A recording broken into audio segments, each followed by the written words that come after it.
Como a Ellen falou, eu sou a Desirê, e aqui comigo tem a Isabel Cristina, a gente chama ela de Cris aqui no escritório, então já vou apresentar ela assim para vocês saberem quando eu estiver me referindo a Cris.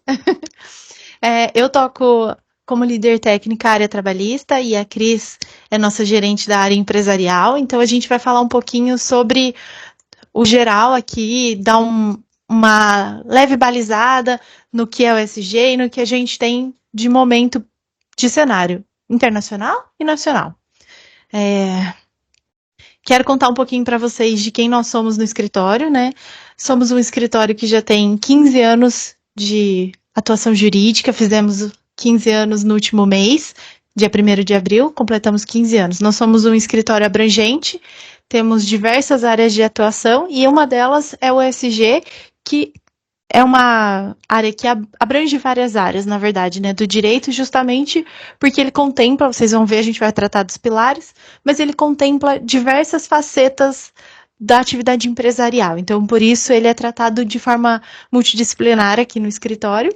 E a multidisciplinariedade é uma coisa que a gente atua no geral aqui no escritório. Então, a gente tem equipe multidisciplinar, a gente trabalha bastante com a utilização de diversas ferramentas, como, por exemplo, a jurimetria, a UTI, a análise de dados. Então, tudo isso vem para complementar a nossa prestação do serviço jurídico no geral, inclusive na área de ESG.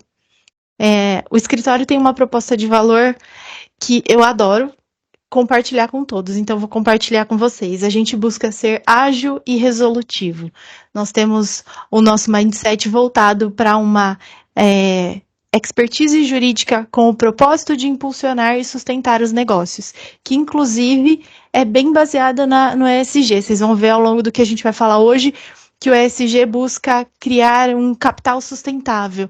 Então, empresas que vão perdurar no futuro, e é assim que a gente vê o nosso negócio, trazendo as bases para que vocês consigam fazer negócios e manter os negócios de vocês ativos e faturantes da melhor maneira possível.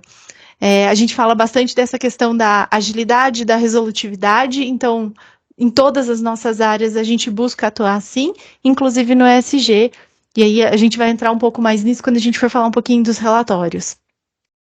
A gente aqui dentro tem o que a gente chama de metodologia impulsiona. A gente sabe que a maioria dos escritórios ainda vem de um modelo antigo de advocacia um pouco mais... Opa, gente, perdão. De uma advocacia um pouco mais reativa, e não é o nosso foco. Nosso foco é justamente fazer com que, se eu precisar ir para o judiciário, que o judiciário atue em favor do que a gente busca. Então, pensando nas nossas estratégias para impulsionar o negócio do nosso cliente e impulsionar a atividade do judiciário como um todo. A gente até brinca que dentro das nossas metodologias, em muitos dos nossos, a gente tem um fluxo para cada coisa. A gente aqui é louco por processos e tecnologia e pessoas. Então, a gente cuida muito de manter isso ativo, e um dos nossos processos, inclusive, chama método trator, de tanto que a gente impulsiona o judiciário para que ele possa impulsionar os negócios. Então, a gente já tem aqui o nosso DNA um pouquinho diferente, e aí a gente atua em diversas áreas. Somos abrangente, como eu falei, então estamos no tributário, estamos no trabalhista, no empresarial como um todo. Então, nosso empresarial tem o civil estratégico, tem o societário, tem a recuperação de crédito, tem o M&A e tem o direito digital. Então, a gente está ali em várias áreas, e inclusive o ESG permeia todas essas, e é importante que a gente tenha isso em mente quando a gente for criar a nossa agenda ESG, quando formos emitir nossos relatórios e quando formos criar a estratégia para isso. É saber que ele vai permear diversas áreas, tanto do direito quanto da própria produção, da própria operação empresarial. É importante a gente ter isso em mente. Quando a gente fala do ESG, então a gente está falando do quê? A gente está falando de environment, então a gente fala do ambiente, a gente fala do social, que é, de fato, esse âmbito social que envolve as pessoas que estão relacionadas ao nosso negócio, sejam elas direta ou indiretamente, e a gente fala de governance, que é nada mais nada menos que a governança e aí corporativa, né? Pensando na gestão do nosso negócio, numa forma geral. Então, eu vou pensar tanto nas atividades mais básicas da minha empresa, em como eu vou fazer com que isso seja sustentável ao longo do tempo, como eu vou fazer que tudo seja, que tenha aquele compliance, né? Que tudo esteja em compliance com tudo, como é que é isso, né? E aí a gente vai tratar até especificamente de cada pilar. Inclusive, antes de irmos para os pilares, eu quero falar um pouquinho com vocês de como é que está o cenário do ESG. Começando pelo cenário internacional e depois a gente vai para o nacional. Nosso cenário internacional. A gente sabe que o ESG não é novo, a gente sabe que a sustentabilidade não é nova. A sustentabilidade existe há muito, muito tempo. Só o ESG a gente já ouve falar dele há 20 anos, mais ou menos, quando teve aquela apresentação do Banco Nacional, do Banco Mundial, da ONU e de algumas instituições financeiras, para aquele grande evento que aconteceu do Who Cares Wins, que é quem se importa ganha. Porque no fundo, a gente sabe que a gente precisa se movimentar e que o que move o mundo, em grande parte, é o financeiro, é isso que faz a roda girar. Então a gente precisa entender como é que a gente transforma o nosso negócio em algo que seja sustentável por diversas vertentes e que isso tenha um retorno para a empresa para que ela possa continuar esse ciclo virtuoso. Então, a gente já fala de ESG há mais ou menos uns 20 anos e ele vem só crescendo. No cenário internacional, hoje o que a gente tem é uma busca pela padronização. Vocês vão ver, a gente vai falar bastante sobre isso. Hoje ainda não existe uma padronização. Então, cada empresa escolhe a maneira como vai fazer os seus próprios relatórios, quais práticas ela vai aderir, quais práticas não faz sentido para ela nesse momento, ou quais práticas estão mais interligadas ao seu negócio, quais são as práticas que nem guardam relação com o seu negócio. Cada empresa tem essa discricionariedade hoje. Mas num cenário mundial, eles já estão buscando uma padronização, seja na colheita, seja na entrega dos dados. E isso tem um motivo, né? A gente está falando de financeiro. E aí, quando a gente fala dos reportes financeiros, assim como a gente vê lá as notícias de fato relevante, e eles têm uma certa padronização, eles também estão buscando que haja isso para os relatórios de ESG. Então, eles estão buscando criar essa padronização para que haja um limite para a apresentação dessas boas práticas e que elas sejam consistentes e transparentes. A gente vê, inclusive, essa padronização como um sinônimo de maturidade do ESG, porque é através disso que os relatórios e os modelos ficam mais visíveis e os negócios mais integrados, os negócios jurídicos integrados com a sustentabilidade. E aí só complementando, né? Por que a gente está falando disso, né? Dessa padronização? Como eu disse, né? Tem finanças, tem dinheiro envolvido, então a gente tem lá no cenário internacional, a gente já tem rodando. A Veja publicou faz pouco tempo uma matéria falando de que hoje já se fala em 30 trilhões de dólares e que somente metade disso esteja na Europa. Então, realmente é uma fatia muito grande de mercado e eles precisam ficar de olho e precisam buscar a padronização. Então, hoje eles buscam a padronização pensando que isso vai gerar transformação e implicações futuras. Ou seja, eu vou pensar em como eu padronizo aqui para conseguir enxergar uma conformidade com as boas práticas e fazer uma devida gestão do risco. Já no Brasil, a gente ainda não está lá, mas a gente já está caminhando bastante. A gente vê o cenário do ESG no Brasil em grande ascensão. O Brasil, inclusive, pensando no cenário financeiro, né? A B3, a Bolsa de Valores do Brasil, ela é uma das pioneiras em criar um índice de sustentabilidade empresarial. Então, as empresas que têm capital na Bolsa, elas podem, através dos seus relatórios, estarem ou não em conformidade para obter a certificação da própria Bolsa, e isso serve para avaliar o risco, porque nada mais, nada menos, o investidor analisa o risco e o ESG. A gente vai até falar por quê, mas dando um spoiler, né? Quando eu penso na perpetuidade da empresa, eu digo para o meu investidor que ele pode investir em mim porque ele vai ter o retorno desse investimento.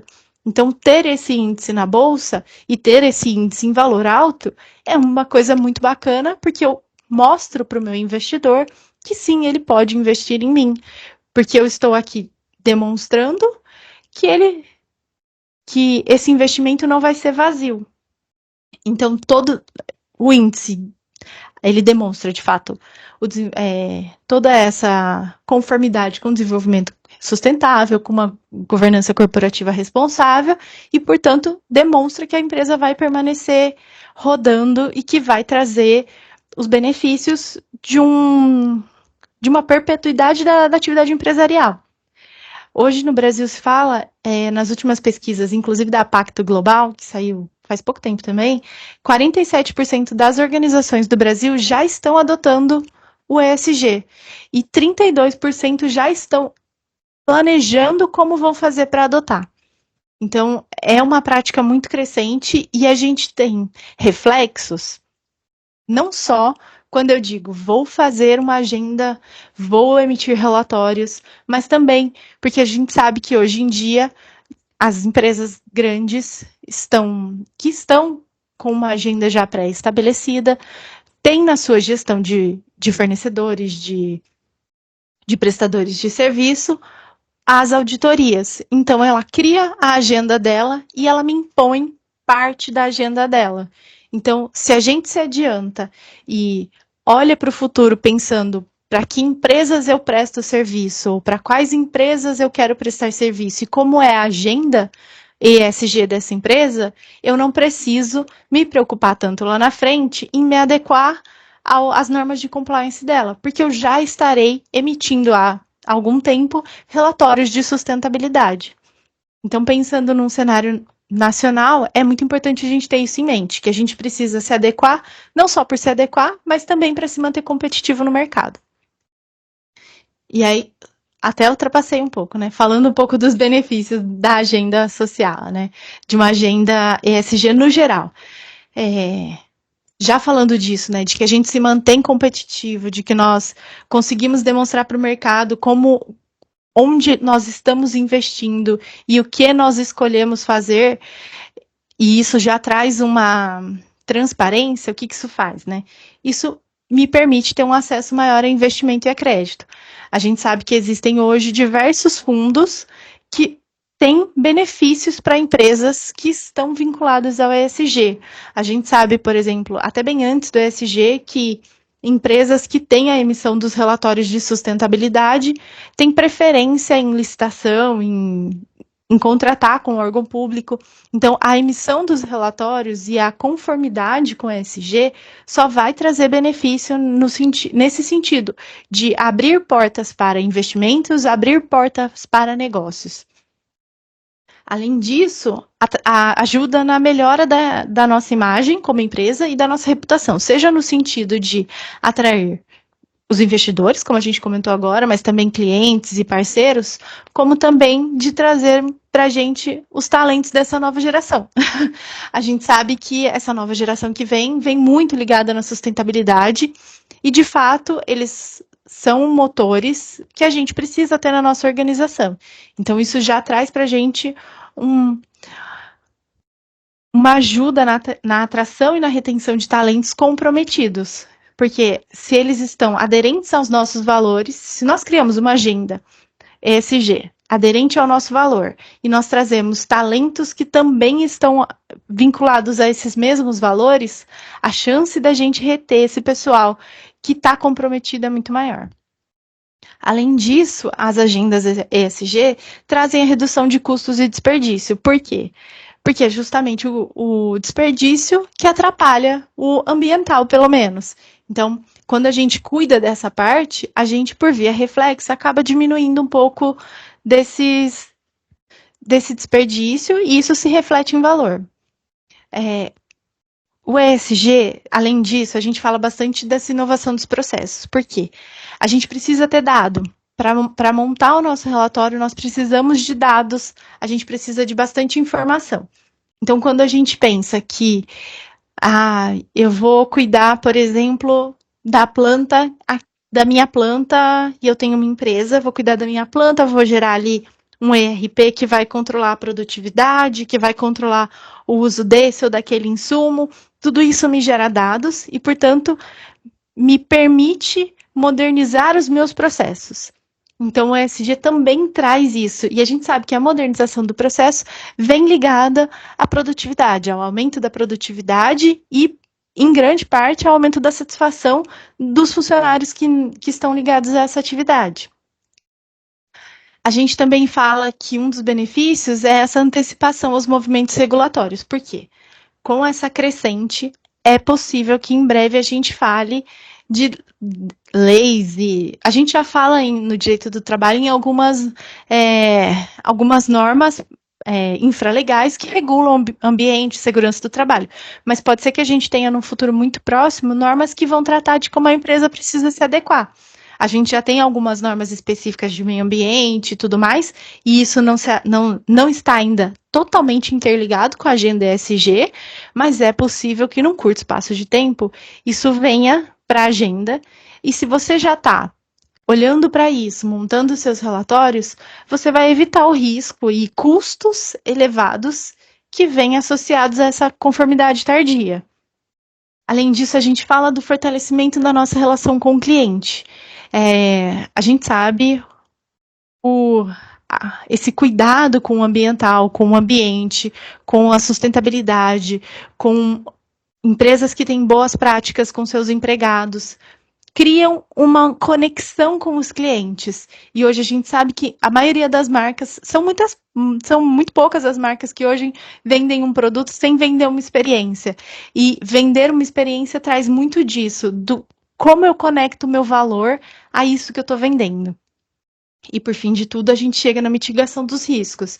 Porque se eu já estou aderente, se eu já estou medindo, vamos imaginar que eu sou uma empresa que faço garrafas plásticas. Se eu já estou medindo para onde está indo o descarte das garrafas, se eu já estou medindo esse recolhimento dessas garrafas, eu já estou medindo como é que está isso, a chance é muito menor de eu ser autuada, de eu sofrer uma fiscalização e de eu ter que arcar com os custos referentes a isso. Então, se eu já faço essas métricas, se eu já faço esse acompanhamento, eu tenho uma mitigação de risco. Eu não vou criar para minha empresa ali um passivo oculto em qualquer que seja a área. A agenda ESG vem com esse intuito de trazer clareza e evitar o passivo oculto. Aí falando um pouquinho mais sobre aqui temos os nossos pilares, que são esses que a gente comentou agora, né? E aí, como eles se dividem, a gente fala, por exemplo, que o social, além de ter o empregado, tem a empresa, a localidade que a empresa tá e tudo mais, mas a gente já vai falar aqui deles de forma específica. Quando a gente fala do E, que é o environment, que é o ambiental. Quando a gente fala do ambiental, o que a gente tem para dizer, né? O que eu preciso cuidar quando eu for montar a minha agenda de ESG sobre o pilar ambiental? A gente fala de redução das emissões de carbono, a gente fala de energias renováveis, a gente fala da eficiência da energia. Por quê? Bacana, estou usando energia renovável, estou usando uma energia que vem de uma hidrelétrica. Mas o meu maquinário, ele é bacana? Ele está atualizado? Ou então, o combustível que o caminhão, que o pessoal da minha empresa de transportes usa, ele é de fato um combustível que é biodegradável e tudo mais, mas o meu caminhão ele emite poluição além do que pode, eu estou de acordo com as determinações para rodar, como é que está isso, né? O meu caminhão está com as fiscalizações, né, com as auditorias em dia para saber que está tudo certo, que eu não estou criando poluição que eu não deveria criar? E aí, como é que eu faço a gestão dos meus resíduos sólidos? Então, eu sou de uma empresa que faz trabalho com metais galvanizados. Quando eu trabalho com esse material, eu tenho sobra? O que eu faço com essa sobra? Onde é que eu envio essa sobra? Quem recebe essa sobra? Ou sou eu mesma que trato? Existe algo na minha cadeia produtiva que eu posso reutilizar? Então, tudo isso precisa ser olhado. E aí, a gente também fala de algumas certificações ambientais que ajudam a melhorar e a trazer visibilidade para isso. Então, só dando alguns exemplos, é legal a gente falar, por exemplo, a, a Natura, por exemplo, ela usa, para redução das emissões, ela faz uso de embalagens que já são eco-friendly e que têm, de fato, a compensação de carbono. Então, cada vez que ela usa uma embalagem, ela já faz a compensação do carbono que foi gerado para a produção daquela embalagem. Quando a gente fala da redução de resíduos, a gente pode falar, por exemplo, do Banco do Brasil, que já faz toda a logística reversa para promover essa economia circular e minimizar o impacto da operação. Para falar da conservação da água, né, que a gente fala dessas energias renováveis e da gestão de tudo. Hoje, a Ambev, por exemplo, tem um sistema de reuso de águas para utilização em irrigação eficiente. Então, para irrigação eficiente e utilização dessa mesma água nas fábricas. Então, tudo aquilo que não é a água que vai para a produção, ela é reutilizável. Ela veio de fontes, né, de algumas outras fontes. Quando a gente fala da preservação da biodiversidade, a gente sabe que tem diversas empresas que, por conta da forma da operação, estão inseridas em diversos biomas. Então, por exemplo, quando a gente fala da Vale, a Vale tem programas específicos para proteger o habitat natural e a biodiversidade daquela comunidade em que ela está. E aí, quando a gente pensa, beleza, são grandes empresas, elas têm budget, elas têm pessoal capacitado, e aí como é que eu trago isso para minha empresa de médio porte? Como é que eu vou estar?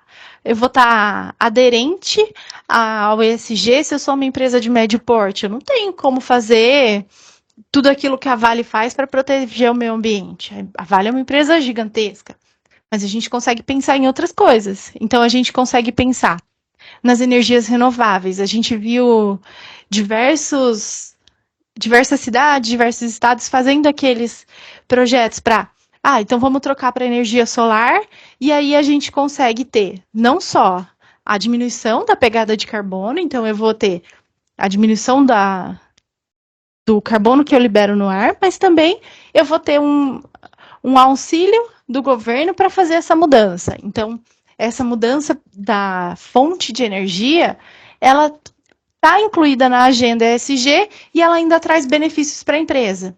Quando a gente fala da eficiência energética, dá para a gente olhar para o nosso maquinário? Dá para a gente ver o tipo de iluminação que a gente usa? Então, eu consigo fazer a troca das minhas iluminações, se necessário, para LED ou para qualquer outro que tenha uma utilização menor da energia? Eu consigo fazer a manutenção das máquinas no sentido de trazer elas para um consumo mais baixo e otimizar o uso da energia? Quando eu falo dos resíduos sólidos, eu consigo me adequar aos programas de coleta seletiva, talvez fazer uma parceria com uma empresa de reciclagem, e aí eu tenho uma cadeia mais sustentável nessa redução de resíduos sólidos? Eu não preciso, claro, fazer como fez o Boticário, de cuidar de toda a cadeia no geral, mas eu consigo criar pequenas estratégias que vão me permitir, no modo geral, ter uma agenda robusta. E a gente pode também pensar nas certificações, por exemplo, a ISO 14001, que trata da gestão ambiental responsável e pode abrir portas para muitos mercados e muitos clientes, porque a gente sabe que esses clientes maiores estão com as próprias agendas rodando e por isso exigem essa ou aquela garantia de adequação. Quando a gente vai falar do pilar social, né, que é aquele pilar que envolve os meus empregados, que envolve a comunidade em que a minha empresa está localizada e que envolve a comunidade em geral, que envolve a sociedade como um todo, a gente tem algumas coisas importantes para tratar. Então, quando a gente trata do nosso empregado, a nossa agenda social pode trazer políticas de não discriminação. Então, quando a gente pensa, por exemplo, num plano de cargos e carreiras, a nossa agenda pode ter ali dentro desse plano situações específicas que vão cuidar de permitir que ascendam a cargos de gestão, de liderança ou de alta especificidade, né? Pessoas de qualquer gênero. Então, pessoas de não só gênero, mas gênero, etnia, orientação sexual, de tudo. Inclusive, quando a gente pensa no pessoal que vêm de escolas públicas. Então, a gente tem que pensar em políticas claras e específicas para tratar de evitar a discriminação. Outra coisa que é bem legal, que vem acontecendo bastante, que muitas empresas têm aderido, é o programa de liderança feminina. A gente sabe que hoje as mulheres ainda não estão no mesmo nível de gestão que os homens, digo em números, né, em porcentagem. Então, muitas das empresas vêm oferecendo como integrantes das políticas de ESG delas esses programas de mentoria, treinamento para desenvolvimento de carreira. E é bem legal. Outra coisa bacana é a transparência salarial. A gente sabe que nem todas as empresas estão obrigadas a apresentar o relatório de transparência salarial, mas é bacana que você tenha isso. Por quê? O próprio processo de montagem do relatório de transparência salarial faz com que você faça de fato a gestão para entender em que momento você está. Então, ainda que você não seja obrigado, faça. Ou pelo menos inicie o processo de fazer. Ele já vai te colocar num caminho de muito mais conformidade. A gente também fala do ESG nessa questão do social como uma maneira de diminuir litígios. Então, quando a gente fala que a empresa já está garantindo, então, por exemplo, eu falo que eu já estou garantindo que eu não vou ter discriminação na minha empresa, eu já estou evitando ali processos que falam de assédio moral, de dano moral.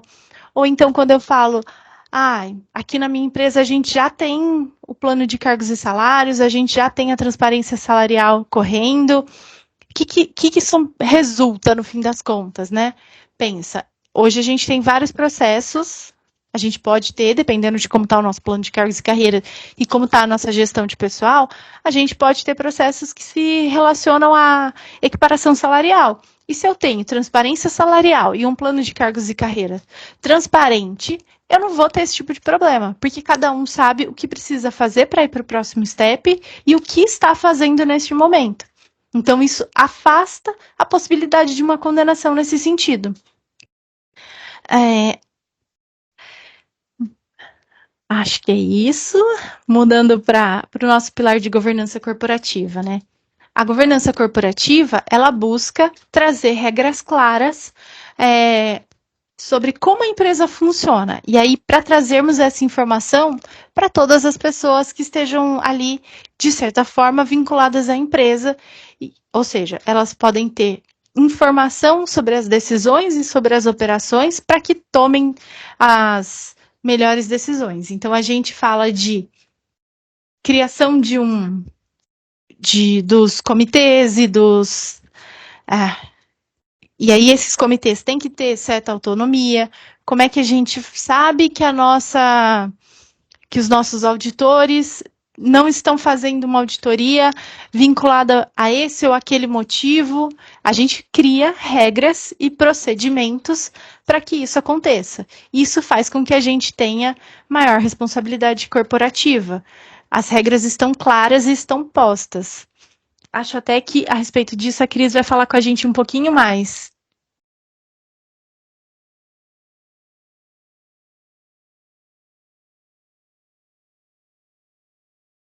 Olá, boa noite, pessoal. Sou Isabel Cristina, todo mundo me chama de Cris, a Felicitar que se referiu assim a mim. Então, falando um pouco sobre o pilar da governança corporativa, nós temos a transparência e a prestação de contas aí em primeiro lugar.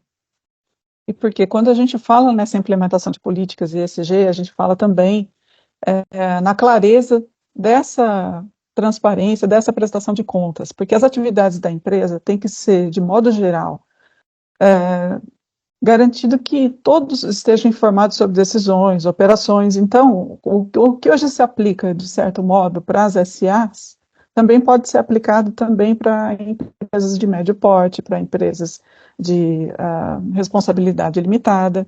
Então, a gente, quando fala em transparência e prestação de contas, não se fala só de exibição de balanços ou coisas que a gente está acostumado a ver sendo publicadas. Não é só isso. A gente fala também sobre empresas que são confiáveis, e isso atrai muito investimento para todas as empresas. Equidade e tratamento justo tem por base sempre assegurar que todos os que sejam acionistas, que sejam os sócios, minoritários, majoritários, que eles tenham tratamento justos e as suas vozes ouvidas. Porque uma sociedade e uma sociedade que tenha como pilar a equidade e o tratamento justo tem como base, claro, não a igualdade de condições, mas sim dar voz àqueles que fazem parte da sociedade e da governança da empresa. O que isso quer dizer? Tratar, na medida da sua desigualdade, cada um, para que juntos façam a força naquele empreendimento. Então, isso é muito importante nesses pilares da governança corporativa. E aí, falando um pouco aí do segundo pilar,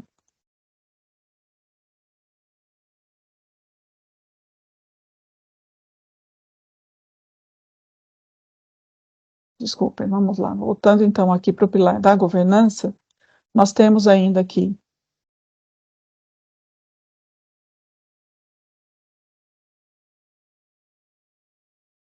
a responsabilidade corporativa também, e isso inclui nós falarmos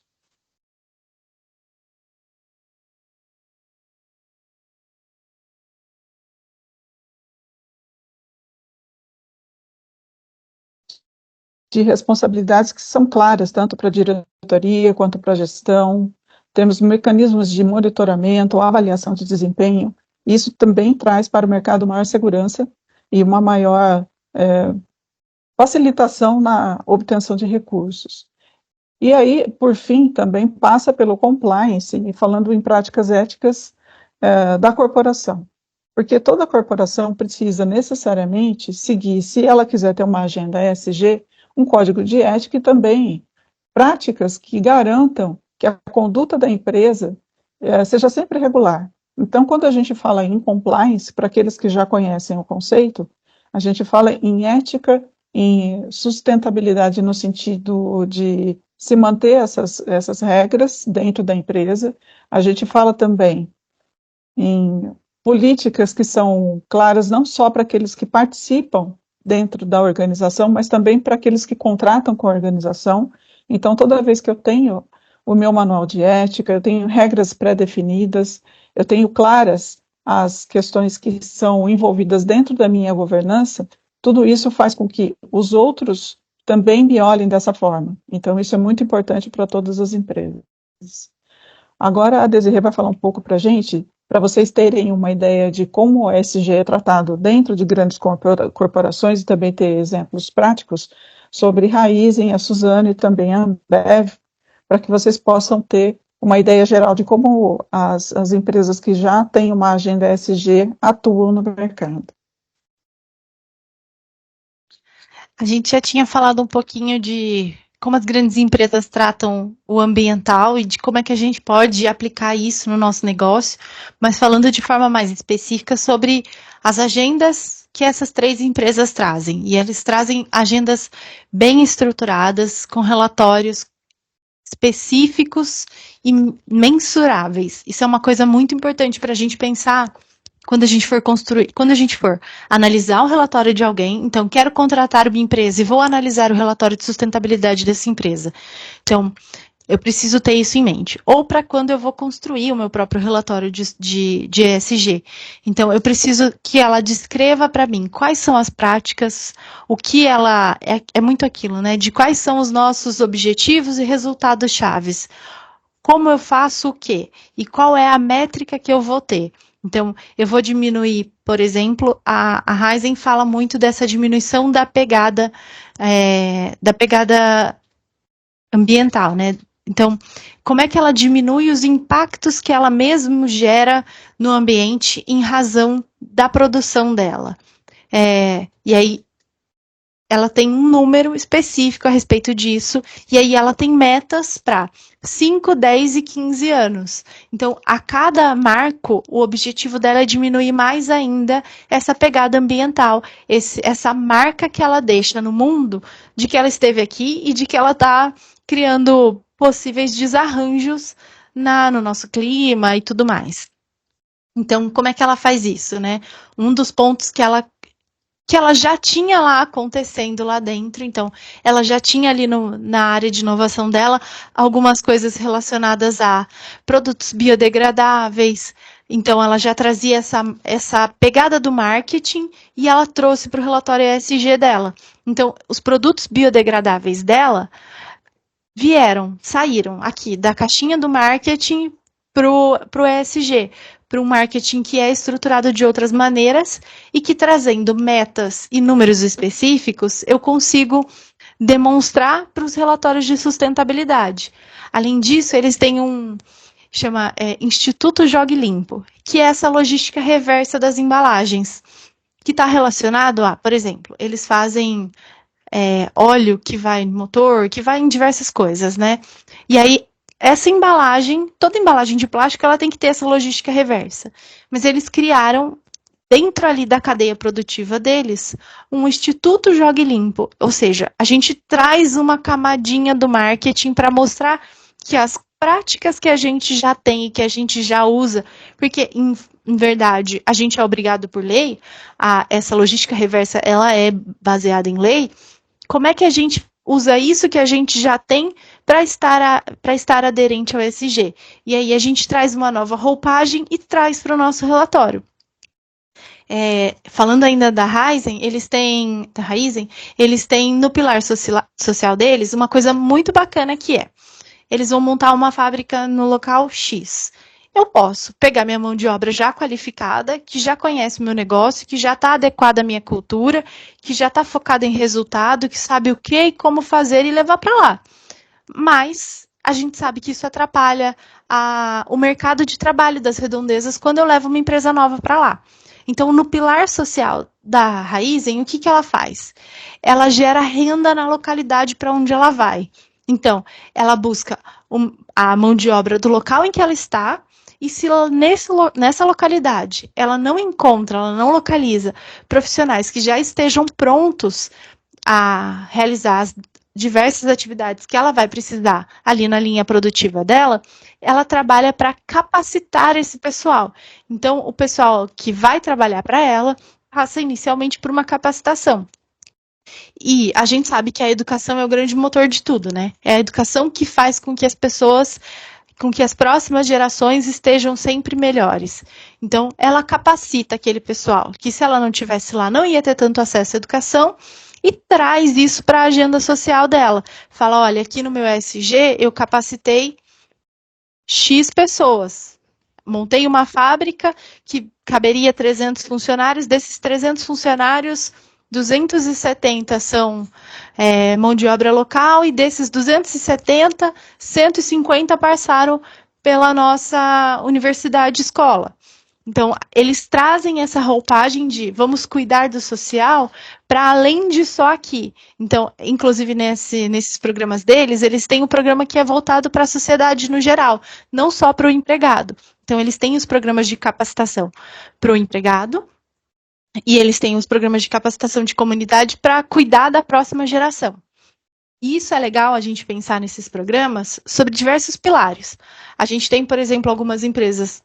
Eu não vou lá trabalhar no fim do mundo ou em algum lugar em que não tenha mão de obra qualificada, eu preciso estar em grandes metrópoles, tudo bem. Mas eu também preciso, por exemplo, ter aprendiz, ter PCD. E às vezes esse pilar da qualificação profissional é uma maneira pela qual a gente consegue demonstrar um cuidado com a sociedade e trazer para a nossa agenda. Então a gente não precisa criar toda uma universidade, uma escola específica, mas a gente pode ter aqui o nosso curso de profissionalização nas atividades técnicas que os nossos funcionários fazem, e isso ser um ponto para a nossa agenda social. Quando a gente fala, por exemplo, da Suzano, a Suzano traz sempre, né, como ela de fato precisa de grandes campos para poder produzir, né, para ter matéria-prima, ela faz a conservação da biodiversidade. E é muito bacana, esse é um dos pontos que ela mais trabalha, né? Porque, de fato, a Suzano faz celulose e papel. E para fazer isso, ela precisa colher muitas árvores.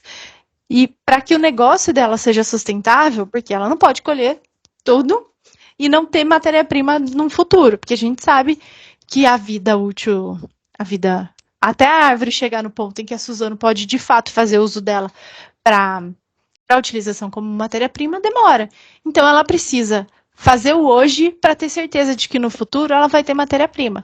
Então, o que, que ela faz? Ela faz o cultivo e ela faz a colheita da matéria-prima para a produção com árvores que são preservadas. Então, por exemplo, ela faz nas árvores que são preservadas, não. Ela tem o cultivo próprio e, além disso, existem certas árvores que são nativas. Então, ela está trabalhando em determinado local. Nesse local, existe mata nativa. Então, ela cuida para que pelo menos 35% dessa área seja conservada a biodiversidade local. Então, que as árvores nativas daquele local estejam preservadas. Isso é aplicável para toda e qualquer empresa? Para uma empresa de pequeno e médio porte? Não é, mas a gente pode cuidar do que a gente tem no nosso ambiente. Então, é importante que a gente cuide, por exemplo, a minha empresa tem óleo, tem combustível, tem isso, tem aquilo, eu tenho um maquinário que libera isso, ou esse ou aquele insumo, eu insiro tal insumo e vem tal resíduo. Como é que eu faço o controle desse resíduo? Eu de fato faço, porque sim, eu preciso fazer o controle dos resíduos. Eu posso não ter 35% da minha área com mata nativa, mas eu posso cuidar do meu resíduo. Então, a gente tem que olhar para esses grandes que já têm uma agenda consolidada e pensar, tá, o que ele está fazendo, eu posso ou não fazer? Faz sentido ou não faz sentido para o meu negócio? E no meu negócio, o que, que eu posso fazer ou o que eu preciso fazer? Além disso, a Suzano também tem uma coisa legal atrelada à governança, que é relacionada a renda mesmo, a investimentos. Eles têm títulos de renda fixa que são atrelados à sustentabilidade. Então, você pode fazer a compra e esses títulos estão atrelados a quão sustentável a empresa está. Então, eles utilizam aquele índice da B3 para balizar esses títulos. Ou seja, a gente tem uma empresa que se preocupa com o ESG no geral, mas que monetiza isso de alguma forma. Então, é bacana a gente entender que é possível tratarmos o ESG também sobre essa vertente.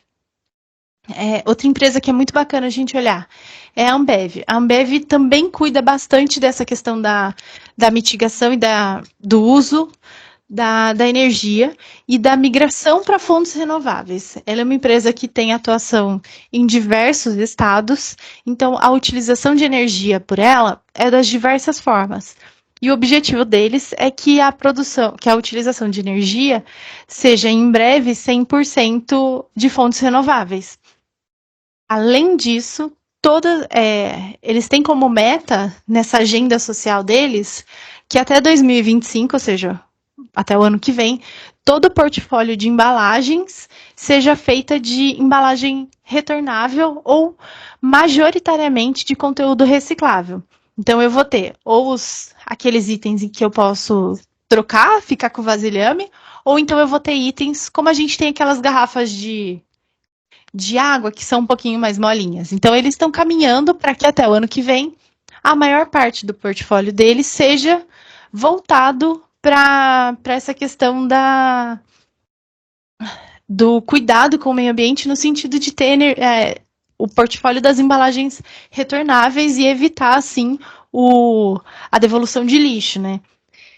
Eles já fazem, por exemplo, em grande parte isso. Hoje, por exemplo, o Guaraná Antártica, hoje, ele já tem a garrafa PET do Guaraná Antártica, ela já é 100% reciclado. Então, e já tem faz um tempo, já faz bastante tempo. Já faz mais de 10 anos que a garrafa PET do Guaraná Antártica já é 100% reciclável. Ou seja, eles já estão caminhando para essa meta. E aí, tá, vou pensar no meu negócio, né? Eu não sou uma empresa que tem tudo isso ou que consegue, de fato, fazer essa mudança para já. Mas o que eu consigo?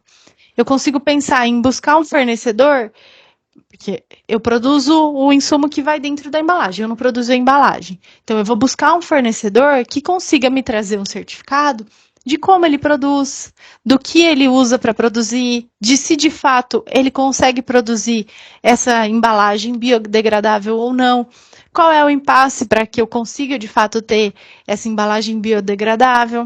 Então, a gente vai buscando meios de nos adequarmos a grandes políticas, com aquilo que cabe na nossa operação. A Ambev também cuida do pilar da inclusão produtiva e também monta diversos conselhos. Eles têm o conselho de administração, o de assessoramento, o conselho fiscal, e isso funciona para todas as operações deles. Então, eles mantêm essa gestão, que a Cris falou tão bem para a gente, essa gestão da empresa de forma transparente, de forma ética, cuidando das normas de compliance. Então, não entra e nem sai dinheiro que não se saiba de onde vem. Pensando agora, a gente está com esse grande problema, né? Lá no Rio Grande do Sul, e a Ambev, por exemplo, foi uma das empresas que doou água. Além de dinheiro, eles doaram água. E aí, como é que funciona isso? Essas doações precisam estar muito bem regulamentadas ali dentro da empresa. De como sai, para quem vai, quem cuida disso, quem tem a certeza de que esse insumo que eu mandei está sendo de fato aproveitado. Então, tudo isso é fiscalizado pelos conselhos e esses dados precisam estar estruturados e cuidados para que a qualquer momento eu possa gerar um relatório. Deixa só.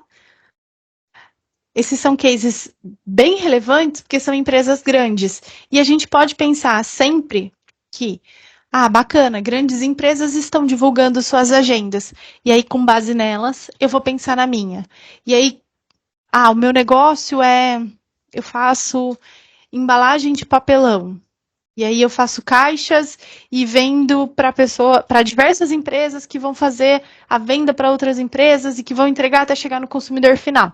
Maravilha! Mas com que empresa eu quero manter contato? Quem vai me contratar? Qual é a agenda dessa empresa?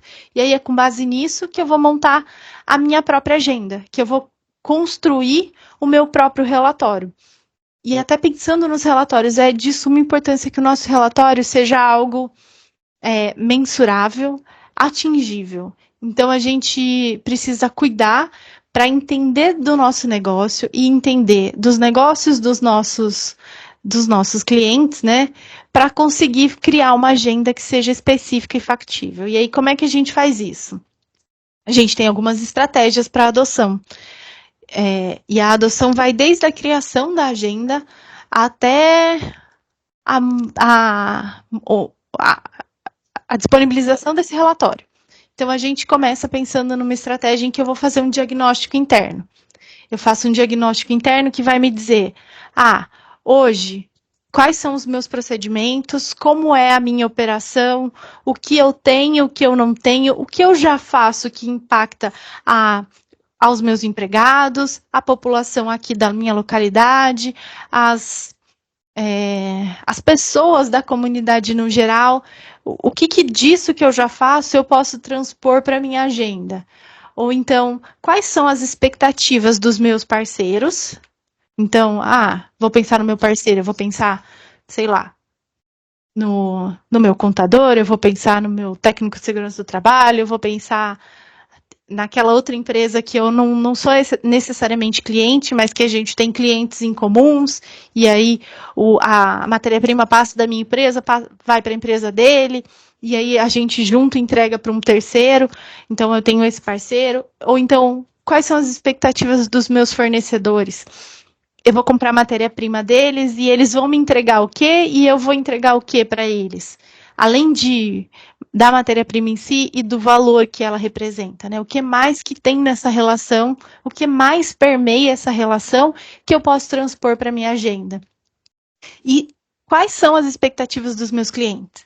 Eu quero estar num mercado em que eu vou falar de produtos orgânicos, que eu vou falar de produtos naturais, que eu vou falar de bem-estar. E aí adianta eu falar de bem-estar se eu não cuido dos meus empregados? Então, quais são as expectativas do meu mercado frente à minha operação? E aí, dado esse diagnóstico, a gente passa por uma fase de planejamento. Então, eu sei aqui quais são as expectativas dos meus parceiros, eu sei quais são as expectativas dos meus fornecedores, dos meus clientes, e aí, dado tudo isso, o que eu priorizo, o que está mais próximo do alcançável, o que não está, e aí, com base nisso, a gente cria a nossa priorização da agenda para poder criar um plano de trabalho, para, no fim dele, termos o nosso primeiro relatório. E aí é muito, muito importante. Eu sei que já falei, mas ele precisa ser executável. A gente fala bastante que um projeto de ESG que não é executável, ele corre o risco de ser pior. Ele corre o risco, não. Ele com certeza será pior do que não ter uma agenda ESG. Quando você diz que você vai cuidar do seu funcionário e você passa por uma fiscalização e tem, por exemplo, pensar num exemplo esdrúxulo, uma vinculação com alguma coisa relacionada a trabalho escravo, por exemplo, vai ser muito pior do que se você não tivesse uma agenda ESG. E inclusive, quando a gente fala de trabalho escravo, é bacana a gente pensar que ele atinge a cadeia. Então, eu estou aqui, empresa, e eu tenho lá na ponta uma empresa que vai fazer o transporte da matéria-prima que o meu cliente não, o meu fornecedor vai utilizar para fazer, então é ele que faz o contato, e lá naquele ponto daquela cadeia tem uma empresinha pequenininha que está envolvida, que nem se sabe se tem, mas a gente sabe que é uma coisa muito sensível e que gera uma problemática enorme. Então a gente precisa, quando começa a entrar na cadeia de ESG, nessa temática das agendas ESG e dos relatórios, cuidar dos nossos fornecedores, cuidar da nossa cadeia produtiva. Então é pensar, eu vou trabalhar então para cuidar que eu não tenha problemas de assédio moral na minha empresa, e eu tenho uma cultura que vai cuidar do meu funcionário, que vai qualificar o ambiente em que eu estou. Então, se eu tenho pessoas na localidade que não têm a qualidade técnica para me atender, eu vou trazer essa qualidade técnica, eu vou ensiná-los. O que mais que eu posso fazer? Então, eu vou cuidar disso e eu vou cuidar de ter métricas para isso. Porque um relatório que diz que vou fazer não sei quando, não é um relatório de ESG. O relatório de ESG, ele diz em que pé você está hoje, então, em números. E aí, esse número não precisa ser, eu tenho, assim como a Suzano tem, 35% dos meus terrenos tem mata nativa. Não, pode ser, hoje todos os funcionários estão adequados dentro do plano de cargos e salários, e em tanto tempo será feita a reavaliação de X% de funcionários. E aí, nesse tanto tempo, X%, eu preciso estar lá com a métrica batendo. Eu preciso ter feito isso para que no meu próximo relatório eu tenha essa constância de resultados. Tá? E aí, por isso que a gente fala dessa implementação, que precisa ser, às vezes, pequeno, para que ela possa ser escalável. Eu não vou dizer que eu vou tratar toda a água que sai da minha empresa se eu não consigo fazer isso. Então, eu não vou dizer que eu vou transformar todas as minhas embalagens em biodegradáveis em 2 anos se eu não vou conseguir fazer isso. Então, o plano ele precisa ser bem cuidado para que você consiga executá-lo e para que você consiga medi-lo. E esse é o ponto final, que é a medição e a auditoria, que é o momento em que a gente gera o relatório. É o momento em que a gente avalia tudo que a gente já planejou, tudo que a gente escreveu lá de metas, e a gente vai compilar isso num relatório para ser publicado. Publique. É pequeno? É pouco? Pode ser, mas é um começo, e é a partir desse começo que você vai avançando. Não crie metas irreais, não busque situações que não estão dentro da sua cadeia produtiva, não busque coisas que são ótimas no papel e difícil na execução, porque você pode criar um problema para sua empresa. Busque metas alcançáveis dentro da sua cadeia produtiva e vai fazendo paulatinamente a melhora do seu relatório. E aí, quando a gente fala, cheguei lá, auditei, fiz o relatório, então tá tudo aqui maravilhoso, com muitos números, ótimo, vou guardar na minha gaveta e ser feliz para sempre. Não vou. Vou voltar lá atrás e ver. Então vou refazer o meu diagnóstico, vou entender. Agora que eu estou nesse segundo momento da minha agenda, em que pé que eu estou? Vou para o meu novo planejamento, vou para a minha nova implementação. Depois eu vou para a minha nova medição e auditoria. E é assim que a gente avança na montagem e na cadeia das agendas de ESG. É sempre buscando melhorar. uma agenda ESG que é gigante e que não permite uma execução real, vai ser um problema. Então, faça ciclos de agenda. Cuide para ter um marco das publicações dos relatórios. É muito importante que a gente tenha esse ciclo bem organizado para que o mercado enxergue que a sua postura como empresa para a política de ESG, ela é consistente e ela é cíclica, ela não parou no tempo e ela está sempre buscando a melhoria. Falando sobre as estratégias para adoção. Era isso que a gente queria passar, sobre como vocês podem pensar as agendas que já existem e como a gente pode implantar isso no nosso negócio.